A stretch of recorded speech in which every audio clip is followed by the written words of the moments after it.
Anak ni Terence Romeo na si Terence Romeo Jr., future full Filipino-blooded NBA player daw. Mas magaling pa daw ito sa kanyang tatay, kaya sinimulan na itong tinuruan ni Terence. Si Terence Romeo Jr., anak ng PBA star na si Terence Romeo, ay unti-unti nang isininasalang sa mundo ng basketball. Ayon sa mga malalapit sa pamilya, simula pa lang ay nakitaan na si Terence Jr. ng interes sa bola at hindi nag-aksaya ng panahon si Terence Sr. para ihasa ang potensyal ng kanyang anak. Sa murang edad, tinuturuan na niya ito ng basic dribbling, shooting, at footwork drills na ginamit din niya noong bata pa siya. Minsan pa nga raw ay isinama ni Terence si Terence Jr. sa mga practice ng kanyang team para ma-expose ito sa tunay na basketball environment. Nakikita ng maraming fans ang pagkakapareho ng galaw ng mag-ama, lalo na sa bilis at ball handling. Hindi may kakaila na unti-unti nang hinuhubog ni Terence Sr. ang magiging susunod na henerasyon ng Romeo sa basketball.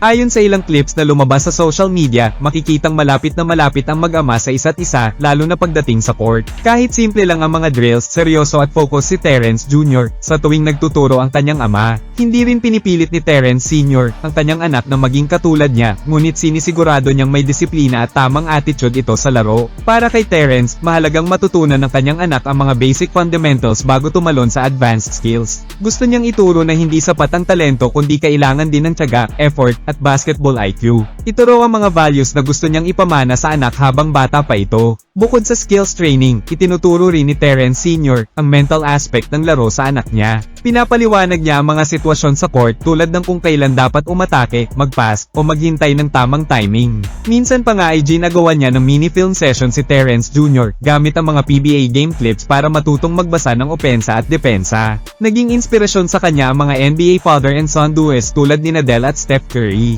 Gusto rin ni Terence na makabuo ng ganoong legacy sa kanyang pamilya. Habang tumatagal, mas nakikita ng mga fans na seryoso ang training program ng mag-ama. Hindi lang skills training ang tinututukan ni Terence Sr., kundi pati ang character building ng kanyang anak. Tinuturuan niya si Terence Jr. na maging humble, respectful, at grateful sa bawat opportunity. Iniiwasan niyang maging mayabang ang kanyang anak kahit na may talento ito sa basketball. Tinuturo din niya ang kahalagahan ng teamwork at leadership kahit sa simpleng laro. Madalas daw nilang pag-usapan kung paano maging isang tunay na student of the game. Para kay Terence, mas mahalaga ang magandang asal kaysa highlight plays. Suportado rin ng pamilya ni Terence ang development ni Terence Jr., lalo na ng kanyang asawa. May mga pagkakataon na sama-sama silang nanunood ng laro o gumagawa ng basketball-related activities. Naging bonding time na rin nila ang training na ginagawa tuwing weekend. Sa bawat progreso ni Terence Jr., proud na proud ang buong pamilya, lalo na si Terence Sr. Ayon sa kanya, hindi niya mapipilit ang anak sa basketball kung hindi ito ang gusto ng bata, pero habang nagpapakita ng interes, buong-buo ang kanyang suporta. Posibleng sa mga darating na taon ay makita natin si Terence Jr. sa mga grassroots tournaments sa bansa. Habang bata pa si Terence Jr., sinisigurado ng kanyang ama na hindi nawawala ang pagiging bata nito.